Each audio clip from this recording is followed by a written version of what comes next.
lepas kita dah tahu macam mana nak tulis buku, macam mana nak terbit buku dan sebagainya, kita kena tahu juga macam mana kita nak jilid buku kita sendiri. Okey, saya rasa macam benda ni terlampau cantik untuk saya mensia-siakan di tangan saya ni. Selalunya ada lagi ke orang yang menulis? Ada orang jilid buku sendiri. Wow. Sebab itulah Muaz tengok ada macam-macam bentuk, corak, teknik untuk menjilidkan buku. Tapi kalau Muaz ingatkan yang ini Fiona yang buat sendiri, Muaz silap besar. Saya tak ingat pun benda tu. Alah, memang saya daripada awal lagi. Sokongan moral sikit. Tapi saya yakin Fiona memang boleh buat macam ni sebab dia orang-orang yang art ni. Jadi hari ni Fiona bawa kawan. Yes. Kali ni Fiona punya kawan pula. Kita ada Kak Syam bersama dengan kita. Apa khabar? Baik, Kak Syam. Okey, pertama sekali kita nak tahu latar belakang Kak Syam. Kak Syam ni buat apa sebenarnya?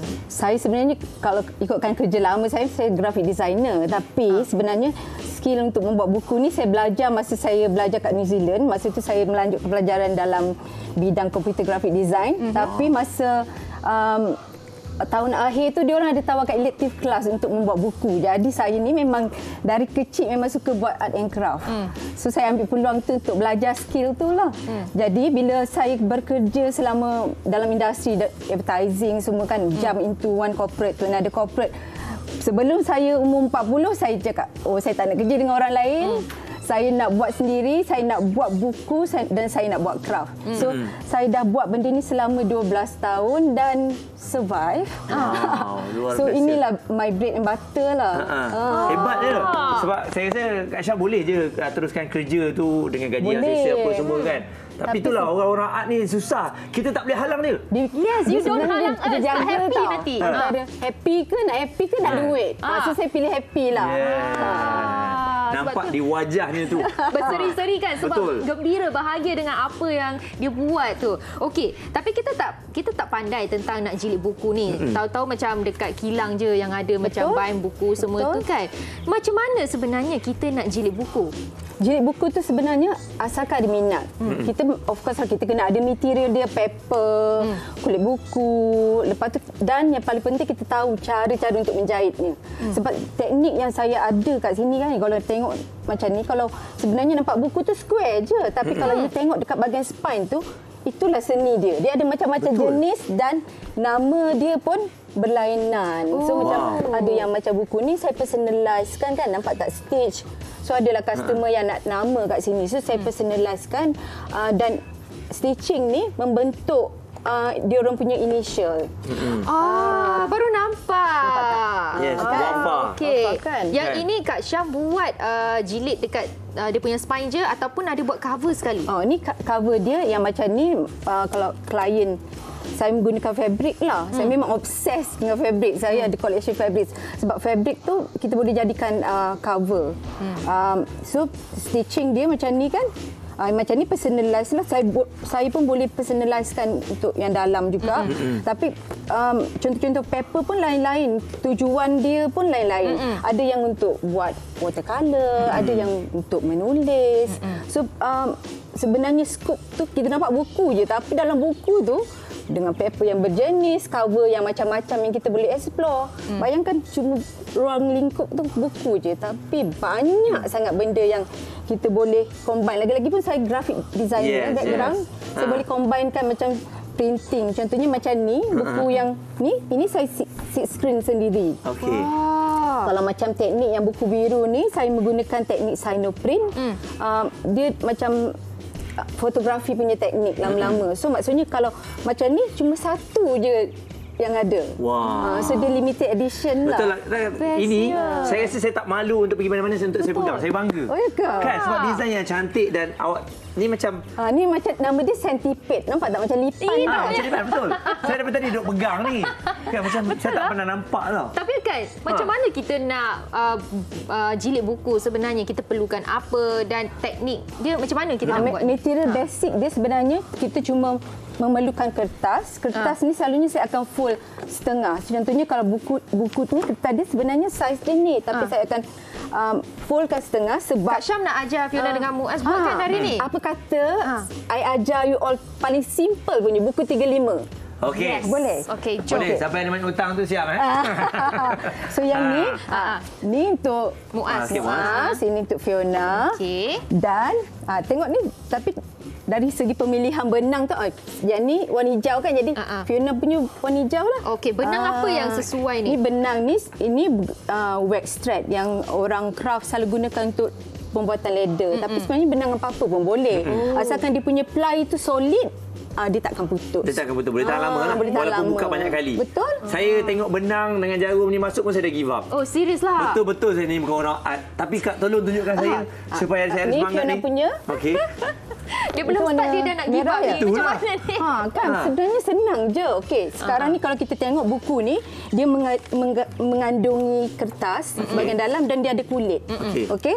Dan saya dah buat lubang siap-siap dah. Ada 3 lubang je pun. Okey, kita start dari dalam. Okey. Tak payah ikat Di sebelah tengah. Biar- Tak payah Akan ikat, dia kita akan menggunakan single thread je. Okey. So, ni tak tajam tau, jadi takkan luka lah kan. Okey. Okey. So, pergi tengah ni, terus ke Lubang yang cover tengah-tengah. ke depan. Okey. Lepas tu, Tarik sampai habis. tarik tapi tinggalkan dalam 2 inci, nanti kita nak ikat. Okey. Okey? Boleh? Boleh tak? 2 inci ni macam mana? Macam ni? Lebih kurang macam tu lah, asalkan kita boleh buat knot nanti. Okey. Okey, macam tu. Kita pegang, nanti takut dia terlepas kan. Okey. So, boleh pergi kiri kanan tak kisah. Jadi kan risau. Okey. Lepas tu tarik. Make sure Masuk balik. setiap kali kita tarik tu kena ketat lah. Okey. Dan masuk balik kat tengah tu. Oh, Masuk balik di lubang yang sama. Masuk balik kat tengah. lambat Muaz. Yelah. Boleh. bersiap. Senang je. Dah lama tak buat ni. So, pergi kat lubang yang lagi satu lagi sebelah. Okey. Kan? Tarik Dah juga. jumpa kan? So, bila kat tengah-tengah ni nanti, yang jarum ni kita pergi bawah benang yang melintang ni. Dan Tarik keluar. buat 2 kali loop. Lepas tu kita knotkan dia. Dah, cukup dah. Siap dah buku. Ai. Oh, Ini okey. paling simple lah. Kalau ada kertas, ada cover, dah boleh jadi buku dah. Asalkan ada jarum dan benang. Muaz, awak dah sampai mana? Tak, saya mana? kagum dengar Kak Ni. cakap je, saya rasa dah happy Macam dah ni. daripada saya nak buat ni. Dia tak tahu buat ni. Okey, saya dah masuk dah. Dah Tinggal buat. nak ikat je. Dah ikat ke belum? Belum. Kenalah ikat knot. Ikat. Jadilah tu, jadilah Ni, tu. okey, ni saya Ni tarik. okey, boleh. Okey. Tarik. Once dah knot ni, kan kita Oh. potong. Dah siap dah. Oh, tapi Boleh. saya knot macam tu je boleh kan? Boleh. Asalkan dia tak... asalkan secure. Asalkan dia Macam ni, secure, okey. potong kat pendek. Ni confirm takkan tercabut Yay, jadi. Lepas ni boleh start tulis idea ke, kan? Muaz nak tulis hutang. Okey. Potong. Potong tengah. Alright. So, ini teknik apa yang ni nama dia? Ini nama dia saddle stitch. Saddle stitch. so- Sebenarnya ada berapa banyak teknik? Banyak sangat teknik. Walaupun saya dah involved dalam 12 tahun, tapi masih banyak lagi teknik yang saya masih tak tahu. Sebab dia sebenarnya dia mempunyai sejarah yang panjang. Dia sebenarnya macam buku tu ada yang zaman Koptik, sebab tu nama dia Koptik. Maksudnya dia dinamakan sempena era tu sendiri. Contohnya macam Kettle Stitch, buku tu dicipta semasa zaman medieval. So macam Japanese binding, of course lah, macam orang Japan. So dia ada seni dia, setiap negara tu kan benda tu berkaitan dengan pembuatan kertas, macam mana agama disebarkan kan, so for them to compile the info kan.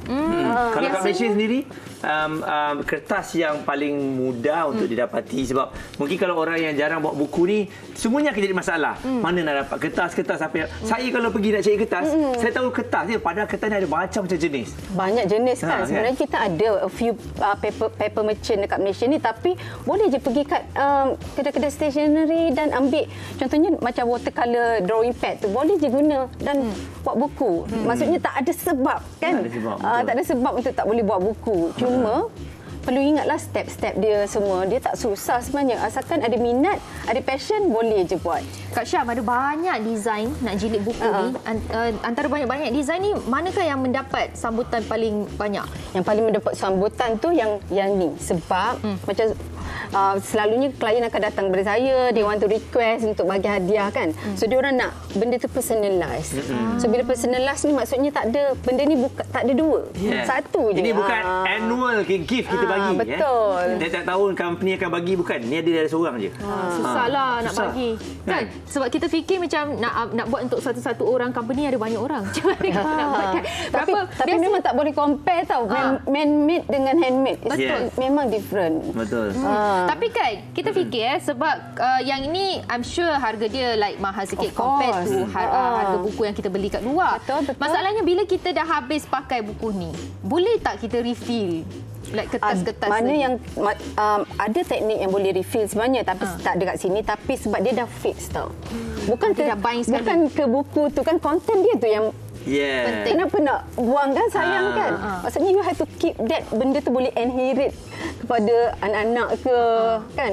Sebab kita ni dah jarang melukis sekarang ni, tapi ada golongan kat Malaysia ni yang dah into this sebab dia macam terapi. Bagi saya terapi lah. Betul. Sebab tu saya boleh stick sampai 12 tahun dengan membuat buku je dan menjana pendapatan kan. Ya, yang paling penting ideanya kena ada dan juga percaya pada diri sendiri. Saya rasa Kak Syam yang mempercayai apa yang dia lakukan. Dan benda ni sebenarnya nampak simple. Tapi bayangkan orang-orang dulu apa yang dia nak pesan, apa yang dia tinggalkan kalau apa jadi pada dia kat buku ni tau. Betul. Hutang awak jangan lupa bayar. Fiona hutang katanya nak bayar nanti tapi sampai sekarang tak bayar. Saya tulis. Kan. Tapi itulah orang kata sangat menarik sebab Fiona tahu macam ingatkan ada satu cara je. Rupanya ada macam-macam teknik dan benang pun dia kena pakai benang yang betul-betul kukuh. Jarum dia kalau kita tengok bukan jarum untuk jahit baju Dia memang jarum untuk buat ada juga buku. Jenis benang jarum di Fiona yang curve. Wah, so, adalah ini untuk teknik yang macam ni. Sebab macam ni kan yang koptik ni memang perlukan curve sebab kita nak buat loop kat situ. Okey, banyak sangat benda ni. Kalau nak belajar tu dekat sini memang tak sempat. Kak Syam, mungkin boleh kongsikan Instagram. Kok ada yang berminat macam mana? Kepada siapa yang nak menjenguk saya, bolehlah pergi ke Instagram saya, Little Syam yang ni. So this ejaan dia. Kat situ saya kongsikan saya punya aktiviti. Kalau ada workshop ke, boleh jenguk saya kat sana. Yes. Jadi bagi anda semua yang biasanya bercita-cita nak buat buku sendiri, tak pandai, tak jadi, salah kertas lah, salah ni, salah tu, itulah tempat anda untuk mendapatkan jawapan. Betul. Terima kasih Kak Syam. Terima kasih. Pukul 5 ni bagi kami boleh? Boleh. Yang mana buat tadi kena ambil. Kita minta kan? kenang-kenangan tu. Bukan senang. Saya dah lama tak ada buku ni. Ya ke? Kena simpan benda ni. Kenangan. Yang ni kan dia handy, boleh letak kat poket kan? Nampak? Terus. Orang-orang dulu Tuan Mahathir pun apa-apa dia tulis tau kat ni, masuk dalam poket.